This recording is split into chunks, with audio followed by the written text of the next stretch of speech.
waaw salaamaaleykum maa ngi leen di nuyu bu baax a baax a baax tey nag faaw ñu def taxaw seetlu ndax réew mi yëpp nañu politiciens yi lool lool lool lool lool lool mel na ni ñoom rek yàlla dafa def daa mel ni ci xalaatu sénégalais yu bëree bëri dafa mel ni ñoom rek ñooy juum wala ñoom war a def naka su dul noonu te fii dama fi gis ñoo xam ne ay doomu soxna neen wala ay nit yu jóg di xeexal diine sentiment bi nga xam ne moom la askan wi am ci politiciens yi yàlla buñ ko am ci yéen ndax da ngeen a bokk ci li nekk keno te bis bu ko nit ñi amee ci yéen sentiment bi ñenn ñi amoon sax ci yenn politiciens yi noonu laa koy waxee bu fekkee ne dem nañ ba am ko ci yéen mën naa dem ba yegg fa France tolloon ak diineem ba loolu waral sax laïcité à la française bi am ndax bu ngeen xoolee réew mu mel ni réewum France da ngeen ciy gisee ne réew mu fonkoon diine la waaye dañoo dem ba mu yàgg jéppi seen kilifay diine wala mere leen ba tax ñu ne diine bu dootul bokkati. dama jàpp ne nitu diine buy def politique wala muy dugg ci mbootaayu association wala mouvement war na koo def defin wu rafet maam nag benn taxaw seetlu boo xam ne nit ñëw na ne engagé wu na ne diine jaral na ko jàpp naa ne muy Abdou Karim Gueye jàpp naa ne ba li ma gis ku diine jaral la waaye nag dafa am luy tax ma weddi ko mooy ni mu ne noonu la bëggee diine di fréquenter ay imam ku mel ni imam Alioune Ndao te mën naa ne am na su ma dul wax occasion wala nattu bu dul benn yoon di ñaar yu mu nekk ci kaso te diineem ñoru ko ba mu mën cee góorgóorlu ba tax bu génnee sax mën a wax ñaari baat wala ñetti baat yu leer naññ ci diine te du ko yàq te loolu tëna Karim Gueye moo tax combat lu baree bari su ma ko xoolee ci wet googu rek li koy weddi dafay kii dama lay jox rek benn exemple Ousmane Sonko mi nga def wujju dem na ba doon magam jëm nekk donga njàngaan bu ndaw ba dem ba nekk ci jàng yu gën a suufee jàngu yi gën a suufee jàngu yi diggu dóome ba yegg ci jàngu nekk Gaston Berger ba ca Ndar mu jaral ko muy dem ci daara yi sëñ Muxsin Diop di fa tërallu ba tey Ousmane Sonko suy wax alxuraan maxaarijul xuruuf bi sax dafay génn set wecc ba gën ko setle sax ba wedam loo sax mbooleem kuy jàngale diine ci ñenn ñi kon loolu dama jàpp ne kon li ngay wax suñ xoolee foofu rek mën nañ ko daaneel waaye ci ñi ma ko foogewut war a rawatina ki ma ko foogewut ñu ñëw ci lu Karim Gueye wax fii nga xam ne moo waral coow li di jaajëfal nag waa solution ànd sàmm jikko yi daal lancé message damay fàttali ni ànd sàmm jikko yi man maa ko créé non à l'homosexualité lañ créé woon 2015 2014 ba tey ñu ngi si 2025 mu ñaata at 11 ans biñ ko créé man maa ko créé woon à l'homosexualité muy dox ba nekk ànd sàmm jikko yi maa ko créé maa ko wax ci télé laa ko waxee ñoom ñëpp man maa leen woowu ñu ni woo dañ taxawoon di xeex ngoo jigéen ñun xeexuñu Macky Sall léegi lii wax na ko man de ci ànd sàmm jikko yi 2017 ba ñuy wootee ca mosquée NACV bokk naa ci ña fa teew mooy xam naa bi ñu nekkee ci peto ñoom ba niñ ko bérale bokk naa ci ña fa teew maa ngi fàttaliku sax kàddu goo xam ne boobu Abdou Karim Gueye ngi wax booba sax bisu dimanche la bu ma juumut wala samedi benn la ci sa dimanche laa ko teg mu xat-xati waaw fii dafa waroon a festel nangam keroog ma ne ko grand dama xamul dimanche wala ajjuma mu tombé woon ak bisu feet wala lu ni mel ma ne ko grand mu ne am ma ne ko yow de lii fi daje nga bokk ci téeméeri nit bu doon téeméeri nit a fi nekk nga bokk ci rek sant yàlla bis dana ñëw suñu wootee kenn du fi xaj waaye man ci nan laa tàbbee ci ànd sàmm jikko yi dama jaar ci kilifa gu mag ku ma doyloo muy Ababacar Mbuub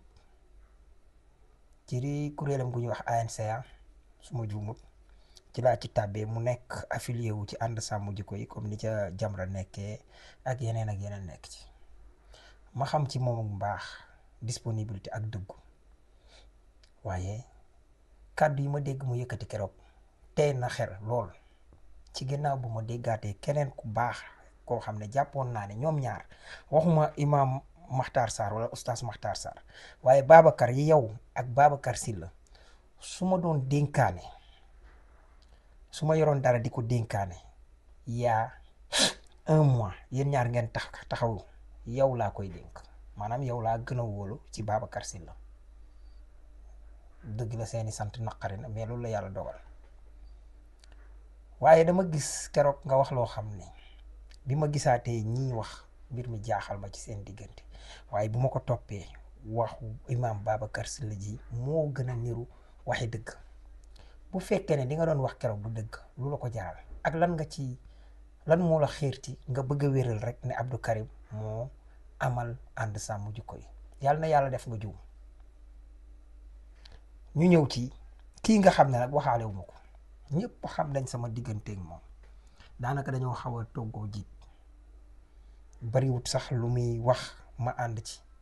ci taxawaayu politicien sax daanaka daf ci fesoon jamono yee ak yeneen yoo xam ne waaye nag ku dégg wax ju leer li tubaab bi wax naan ce qui se conçoit bien s'annonce clairement et les mots pour le dire arrivent aisément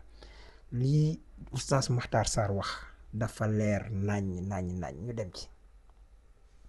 salaamaaleykum wa rahmatullahi wa barakaatu. waa càmbar ñoo ngi leen di nuyu bu baax di leen ziar xam naa damay tënk ci lu gaaw rek ñu ngi Medina nii di waaj def ko lu ziar Cheikh Adama boo fàttalikoo am na débat bu ñu souligné woon ci càmbar wala ci diisoo càmbar boobu diisoo la tuddoon man ni yow imam Babacar Mbuub ak Moussa Diallo defe naa ñoo fa nekkoon ànd sàmm jikko yi sosu na 2017 ba 2022 ma soog di dégg ci coordinateur muy wax ne ànd sàmm jikko yi mi ngi njëkk a tudd collectif non à l'homosexualité ci laa dugg ci saa si weddi ko bi ma déggee mu wax loolu mooy jamono yi ñu jàppee woon Cheikh Omar Diagne ñooñu ma defoon ci benn sortie mu génn ne dafay am lu ma ci jubbanti ci li sosu ànd sàmm jikko yi maanaam danger falsifier histoire lu mel nii lay jur ak li mu wax fii nag muy lu am solo danger falsifier histoire bu ngeen gisee yenn saa yi su ay nit jógee di buruxlu lii nag Pastef la soxal wala lu ni mel may taxaw di fàttaliwaat ci koor gi émission bu ñuy wax rupture ci 2 ans dama ci dalal Cheikh Thioro Mbacké ñuy waxtaan ba mu yàgg ceddo la ni man ci sàmbalaw ba penda di maamam teg ci xam nga man yoonu murit parfois damay def colération parce que démouridisation daf fee amoon laata moo tax bi ma déggee baatu dépastéfisation mu yóbbu ma fa su ngeen demee dawal téere Baye Mbaye gis la bi ñuy wax mujj noonu Serigne Touba yi que sont devenus ceux qui ont essayé d'entraver la mission du Cheikh loola dafa am lu ci fis muy ci rapport yi ñu defoon li ñuy wax démouridisation tubaab yi defoon ko moo tax bi ma demee ba dégg dépastéfisation affaire bi jaaxal na keroog bi ñuy waxtaan ba mu yàgg ma dem ak sëñ Cheikh Thioro ci maamam Sambalaw bi Penda moomu ne ko Sambalaw bi xoolal ñun ñi man juddu naa màgg ba am fanweeri at doog a gëstu xam ne Sambalaw bi Penda ku baax la woon baax a ko boole woon ak sëñ Touba te moo ne ay diiwaankat taxaw nañ falsifier l'histoire melal ñu ko pendre ko melalal ñu ko ñu bon bay wax naan dane woon sëñ Touba man ak yow suufu Jolof xajuñ ci maanaam di ko ci wax ba war a maanaam koo xam ne day dal ci kaw nit ba ne ko maag yow xajuñ fi danga ma rey mbaa ma rey la comme ni ko kële waxe woon Barthélémy Dias waxe woon ndekete Sambalaw be liy dëgg mooy dafa gis sëñ Touba sopp ko ne ko na ko dénk sëñ bi dénk ko ci nan la war a comporter woo ci ni muy jiitee en tant que chef de l'État yedd googu ko sëñ Touba yedd ak dénkaan yooyu joo ko ci muy def lu baax ba tubaab bi nga xam ne bi tubaab bi xool bu ndoxatalee Albury ba mu exilé dem Dooso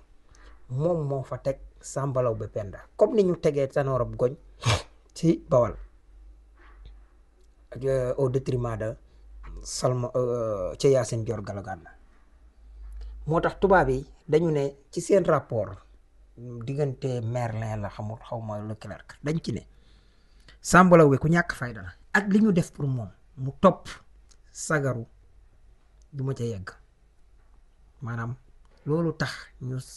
am yéenay sànq sëñ Touba septembre 1895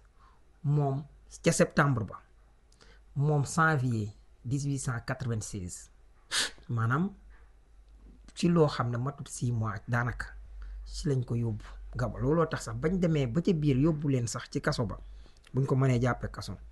am problème mutinerie bu fa am dañoo wëbati ko at giiñ leen ko te defuñu waxu ba waral ñu exiler leen wiir bi ma ko waxee sëñ Cheikh Thioro ne ma gis nga kon buñ wattuwut ñun waa Pastef fii fukki at danañ falsifier mbir mi. ma ne ko bu ngeen bay boo ngeen wax de bay boo ngeen di jubbanti moo tax li oustaz Makhtar Sarr wax fii ne danger bi ci falsifier histoire moo tax fuñ ko kiyee gis nga ñii di ñëw di buroxlu ak di ñëw di leen wan da ngeen toog fii ñu ne la man soxna diw daan naa jënd nangam ak nangam defoon ko ci Pastef wala joxoon naa sama taalibe diw ne ko demal nga def ci Pastef nangam ak nangam su ngeen wëtuwut moo tax lépp lu ci bokk taxaw leen dajji ko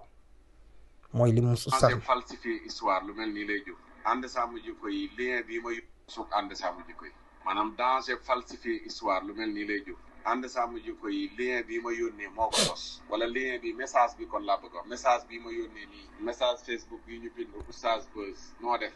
benn site web ngir def vidéo porno Sénégal waxal Jamra Macky ministre intérieur ñu seet ko tëj ko message bi benn technicien Seneweb moo ma ko yónnee bu ñuy wax Amdi Moustapha Ndiaye ñu ko daan dàkkantalee tubaab moo nekkoon suñu technicien depuis 2008 ma ñëw Seneweb ba 2017 bii moo nekk Seneweb nekk fa technicien message bi moo ma ko yónnee bisu àllarba la ma ko yónnee 10h25 muy mercredi bi ma koy yónnee message bi fekk na boobu bokkuma ci collectif non léegi ànd sàmm jikko yi koo xam ne nii yow yaa ko sos daa waroon a fekk site bii nii taxoon ñu daje yow yaa ko yëgle wala yaa ko coordonné wala waaye Cheikh Adama li mu wax ne moo sos collectif non à l'homosexualité loolu moom mën nañ ko dëggalee ci làmmiñu Adama ne effectivement moo ko sos mais bii ma fekkee ak sosoom moom muy collectif bii di ànd sàmm jikko yi message bii moo ko sos message bii maa ko njëkk a woo téléphone laataa ñu koy woo ci tulu collectif ni ma wooyee Mame Makhtar Gueye bu Jamra noonu laa wooyee Babacar Mbow noonu laa wooyee Mame Fatou Mbengue mii jiite tey soppay Zeynab. voilà xam nga man oustaz Makhtar Sarr yàlla def na ne nekkul ku ma saf loolu nag yàllaa koy def wala safaguma neexoon na ma rek en tant que nit ñi am yu fi jaar yu bari yu tax safuma waaye nag ku gis nen neneen ngi ni ma ko waxee rek ce qui se conçoit bien s'annonce clairement et les mots pour le dire arrivent aisément ñun ceddo yi nag ki ñu bëgg ak ki ñu bañ a ci yem duñ la bëgg ba tax ñuy fen pour teral la duñ la bañ ba tax ñuy fen pour toroxal la moo tax man Babacar ñii may wax fii ñëpp su ma jëloon dara di ko maye yow laa koy may ndax yow laa gën a fonk ci ñoom waaye nag lii lu ko wund baadu li ma dégg ñu muy riir di ñëw ñu ne ndam li nga xam ne moom la ànd sàmm jikko yi di waaj a am te fekku la fa ñu ne for naa ci wéyu bay wóoruguma de waaye day mel ni neexuta wetti ñu ne da ngeen di waaj a taxawal moom Karim Gueye Mame Matar Gueye ñu ne da nga ciy waaj a bokk ci lu ngeen war a taxawal xaj na beneen collectif wala demee noonu loola nag jàpp naa ne ànd sàmm jikko yi li nga ci def ñu bari defuñ ko ci xaj na yow lañ mandaté ndax kuñ xas ba jiital ne la yaay coordonné dañ laa sas man mii de nga xam ne ci sa mouvement laa affilié wu woon jàppee la comme son bopp am na ci jamono lu nga ci dox li nga ci sonn lu bari fekke naa ko te fu ma toll it li ma xam ci yow lu baax dama koy wax waaye lii penc mi moom bu xasee ba am lu ko nar a gaar xoolatuma ci ndey xooluma ci bàyyi waxantuma laa di ci xool xarit man dëgg xooluma ci ndey xooluma ci bàyyi xooluma ci sëriñ ba di ci xool sëriñ xarit ba àndandoo kon delloo si leen seen xel dafa am loo ci liggéey lu wér dem ba élection jub nga bëgg a nekk candidat tax nga démissionné maa ngi fàttaliku biñ Sonko ak Diomaye nekkee ci kaso bi te ñu dem bi ñu gaaralee fii ci hôtel Pullman ñu gis ca le mot genre ci procès biñ doon gaaral Diomaye président bokk naa ci ñi nga envoyé message envoyé ko ku mel ni Madina Dieng fekk ma ci waxtaan ak Madina Dieng laata ma lay toon wax ko ma ne la man de bu ma sañoon nga toog ba ñaar ñi ko séq muy Ousmane Sonko parce que jàpp ma ne dana nekk lu moo genre di nekk ñu wax ceeg moom ndax Ousmane mii de projet bii gisuma benn projet bu ko gën a fonk valeur u Sénégal wala bu gën a dëppoog l'islam wala bu gën a dëppoog suñu culture kon nañu xaar comme ñoo ñooñ ci kaso bi lu ne mën na ko caa dugal yàlla loolu la mujj dogal waa Modaab ci seen bopp sax jóg wax ba Ousmane jot ne leen defuma ko ci yëguma tinuma bi Ousmane génne ba boobu ak ñoom Imam Dame Ndiaye ñu dindiwaat ko ca ba mu set wecc kon Pastef du luy yàqal saytaane nag mën naa tag bi nga fi yëkkatee tey ci élection yi war a dem te yàlla xam na ne bu dul woon circonstance yooyu loo woote lu nekk yaa may gënal keneen ku dit ki waaye dama ne la Pastef day ma def déclaration daal di lay woote interpellé la mën naa am loolu taxulaa yebbi ma ne la ku mel ni Adama ku mel ni Babacar Mboup mi ngi waajal loo xam ne bëgg a def candidat te kooku bu defee candidat fan lay tibbe jàpp ma ne dina tibb ci li APR moom wala lu leneen kunu naa yi moom fam mën a tibbe mooy benn ak ñaar ci Pastef bu bariwut sax wala nangam nga désister loolu de jàpp naa ne xaj na am na lu ma ca def wala defuma ko ci waaye yàlla dogal na ko lii day wax dëgg yàlla bëgguma mu demee nii mu demee li nga liggéey ci ànd sàmm jikko yi que tekki lenge yi ndax doon waaj a dem ci candidat waaye bi nga tekkee léegi ñu jël jox ko oustaz Makhtar Sarr provisoirement bañ taxawaat réunir jox ko imam Babacar Sylla sarak mu di ko jiital nar ci ndam li nar a amee ci ak kayam mënoon nga koo bañ a fekkee waaye loolu war naa doon bànneex ci yow ndax résultat ya nga doon dox engouement arñe bi nga doon dox fu ne nga dem ca ma xam ca dara ba ci ni nga dugalee ci 13e législature bi dugalaat ci 14e législature bi loolu ba tax loolu am ba tax sax réew mi jàpp naa ne bu soppi ko lu ci baree bari taxawaayu ànd sàmm jikko yi bokk na ci campagne nañ ko tey ku mel ni imam Babacar Sylla duwal Karim Gueye jaar na fu nekk bëgg a ruubi xam na ne lii mën naa taxaw te bu taxawee ndam lay doon ci ñii man day li xel di ñaaw yàlla bu di loolu ngay dox te man dama jàpp ne projet bii di Pastef bëgg koo yàq ko du jamono yii de kon nañu delloo siwaat sunu ay xel loolu daal laay wax ma tëjee di jaajëfal sooy bu jóg parce que ci waxtaan yi am parce que tamit li muy def dafay liggéey bu rafet parce que dangaa dem ci ki ñuy wax yaa Moussa ngeen waxtaan fa 1h44 minutes 1h23 minutes yëpp mi ngi ko jël yéen a ngi ko jël yamale ko ci diggante Abdou Karim Gueye góor jigéen ba ànd sàmm jikko yi pourtant 21 minutes yi ngeen wax ci wàllu kii bi nu mu tudd ci dialogue bi nga wax fa kàddu yi rafet intellectuel ci yow la dëppee am xam-xam la nga teg comme ay argument man de représenté nga ma représenté keneen ku dul man waaye nag yoon wii nga jël bu dee moom nga jël baaxul ku la ko digal dalay nax sa rakk sa soppe sa buur ndax Cissé laa sant mooy waxaat ak yow ñu delloo siwaat jàpp bu dëgër nañu jàppe woon ci ànd sàmm jikko yi woy di sàmm jikko yi di ko sàmmule waa réew mi te ñii fi nekkit muy président de la république ànd sàmm jikko yi la premier ministre ànd sàmm jikko yi ak mboolem projet bi ñi ci ëpp ay soppay ànd sàmm jikko yi la waaw lu ne mën naa am nag ñu tëjee li imam Babacar Sylla wax ak son bu te montant Ababacar moom bi muy wax naan Abdou Karim ak créer collectif yi bi mu tudd mooy non à la franc-maçonnerie la tudd montant Abdou Karim tudd lool moom dafa préciser Abdou Karim dane ànd sàmm jikko yi maa ko créer maa woo ña fa nekk Ababacar moom ñëw na dëgg la moo ko créer daal di indi seen benn PV boo xam ne benn autorisation la ci benn manifestation buñ doon def di manifestation ba pare ñoom ñu créer seen kuréel gu tudd non à la franc-maçonnerie xaw ma et à l'homosexualité xëy na waaw waa léegi loolu ban lien la am ak ànd sàmm jikko yi ban lien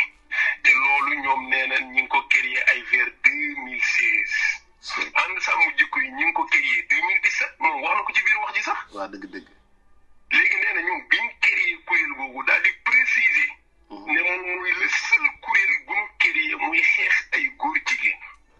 xam ne non à la franc-maçonnerie. non à la franc. waaw bu dee le seul courrier le seul kuréel man damaa jàpp ne fii réeroo am na ba tey am na bu ma imaam Ahmad Dame Ndiaye di wax boo xam ne ca jamono yi Abdoulaye Wade la les début booba wala ci ceetu Abdou Diouf wala jamono yi Abdoulaye Wade benn la ci booba Thierno Mountaga Taha Tall mi ngi dund yaakaar naa xaw ma naan des défense nangam pour les valeurs acquis noonu la ci tudd loolu di évoluer ba yegg si kon bu ñu doon wax kuréel rek seul kuréel bu ñu créé muy xeex nangam nangam te loolu xeex boobu loolu bokkoon na ci moo tax taxaw ne nangam maa ko njëkk a amal wala nangam ak nangam nañ ci teey ma bàyyi imaam mu ki parce que tamit yii faaw ñu koy wax parce que dafa am ay jàmbaar yoo xam ne xeex bi la combat bi la fii ñu nekk mas nañ fi ñëw di xeex man dama jàpp ne lii suñu maam ya man nga ne lii sax moom la sëñ Touba doon xeex man nga ne lii moom la maam Maodo doon xeex ndax mooy fexe baax am fi bon jóge fi. maçonnerie et à l'homosexualité nee na mooy benn kuréel bu ñu mas a sos buy xeex góor jigéen d'accord mu ne ànd sàmm jikko yi nag moom xeex góor jigéen taxu ko woon a jóg da doon xeex benn site porno rek kese d'accord ba léegi ñoom kuréel boobu ñu sos non à la franc-maçonnerie et à l'homosexualité d'accord ñoom ñoo ko sos amul problème mais ànd sàmm jikko yi mi ngi sosu 2017 waaw ci benn SMS boo xam ne benn technicien moo ko yónnee Oustaz Makhtar ci Seneweb Oustaz Makhtar woo Ababacar Mbuub comme ni mu woowee Adama comme ni mu woowee Khalifa Silla comme ni mu woowee keneen ñëpp dajaloo ci jumaay imam Adama Seck ànd sàmm jikko yi même bu doon xeesal kese moo ko taxoon a jóg mais Abdou Karim sosu ko loolu mooy dëgg dëgg la man nag mën naa nangul Abdou Karim njuumte mais Babacar Mbuub mënu ma ko nangul njuumte mais ànd sàmm jikko yi ma répété waat ko Abdou Karim ci membre fondateur yi comme man comme yow comme keneen la bokk mais du moom moo ko initié Oustaz Makhtar Sarr moo ko initié. beneen bét mooy Sénégal gi mu doon wër di dem ci kër kilifa diine yi drapeau ànd sàmm jikko yi la doon yóbbu. yëpp nag. te bi muy dem ci kër kilifa diine yi bi mu demee ay waxi borom ñaari tur la fa daan wax. man nag xeetu manipulation bi li tax mu jaaxal ma mooy. lan mooy njëriñ yi. maa ngi seedi ci yàlla ne ku jël kaamil teg sa loxo waat ne moo ko créé wallahi li ma gëm mooy yàlla dina la woon boppam man gëm naa ne loolu Ababacar Mbuub du ko def. waaw léegi nag loolu di lu am solo imaam Babacar Sylla maa ngi lay ñaanit mbir mi moom macha allah fi nga ci toll yow nit ku baax nga waaye nag ñi ci xeexoon ak ñëpp toogaat leen ci table rek ngeen waxtaan lii nag dama bëgg kenn ku nekk na nga ko def bind lu sotti am borom mbir danga ci xeex dema dem ba mu yàgg gis ci sa bopp tax la nga ca xeexoon yëpp la ca yàlla naroon a fay lépp diw yiw mën naa soppeeku sax di leneen ñu moytu loolu ndax saytaane yëpp yëfi saytaane la pexum saytaane la rek ndax moo dul bëgg ñun ñu réussir. waaw ñu tëjee ko Adama Fall dégg naa dañ ko tëj 2 weeri sursis man de dama jàpp ne mim réew dañ ci war a teg ay moyens dissuasifs yoo xam ne dana dissuader képp kuy tappale ak càcc gu wér gu rëy goo xam ne moo am ci mbir mi amul leneen lu dul ak càcc jot nga nangam Wave man dama jàpp ne Wave sax ci boppam waroon naa porter plainte pour taxaw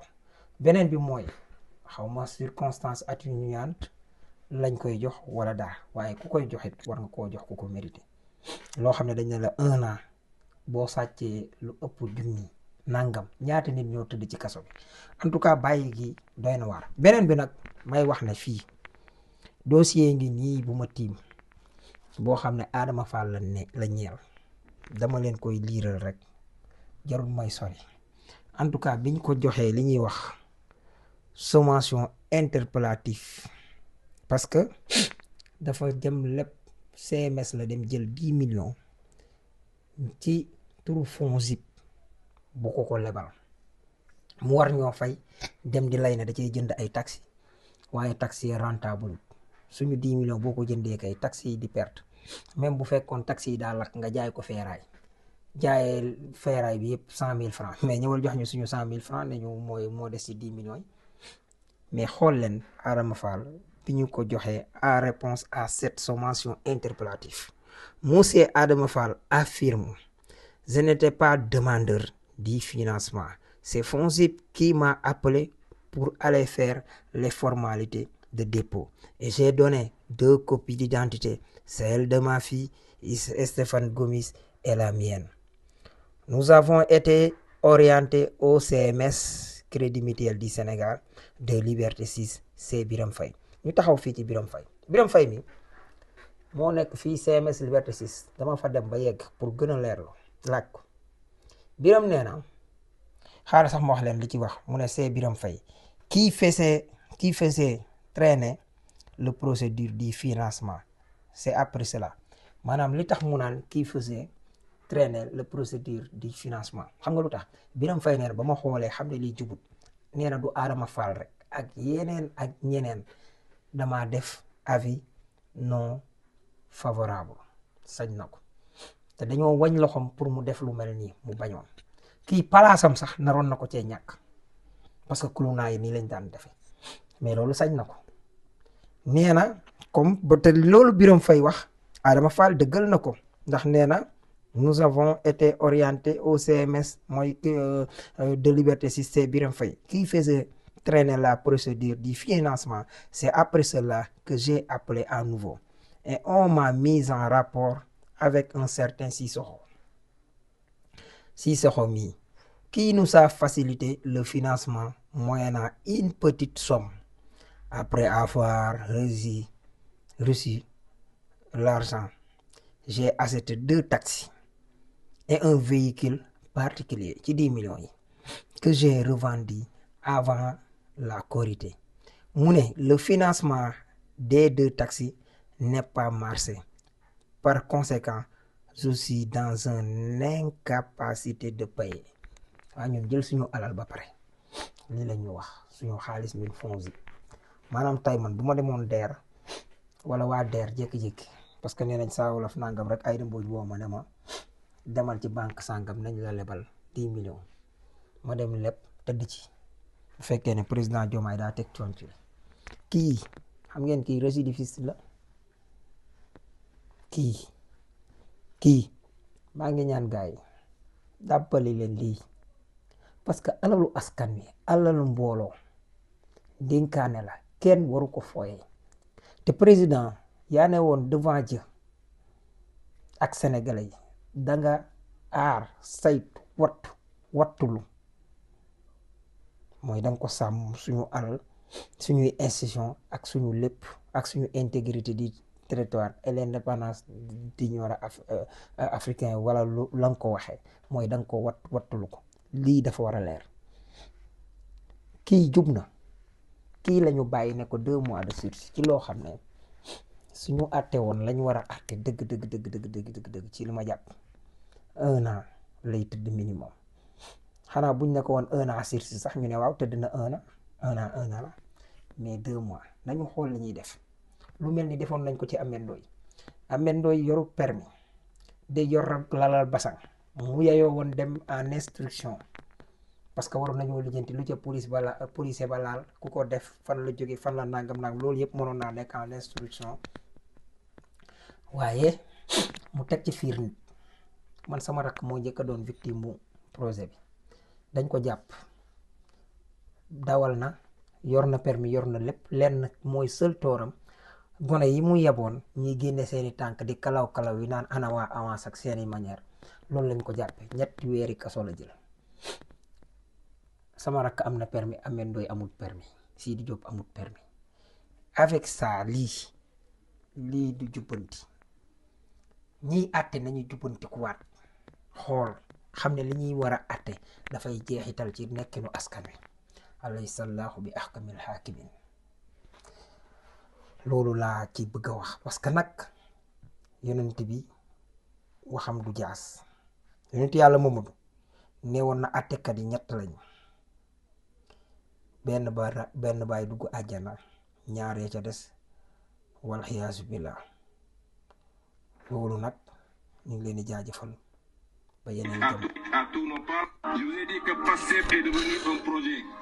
africain, mais il est devenu un projet mondial. Parce que nous sommes une attraction. Ce que nous avons réalisé au Sénégal aujourd'hui inspire toute l'Afrique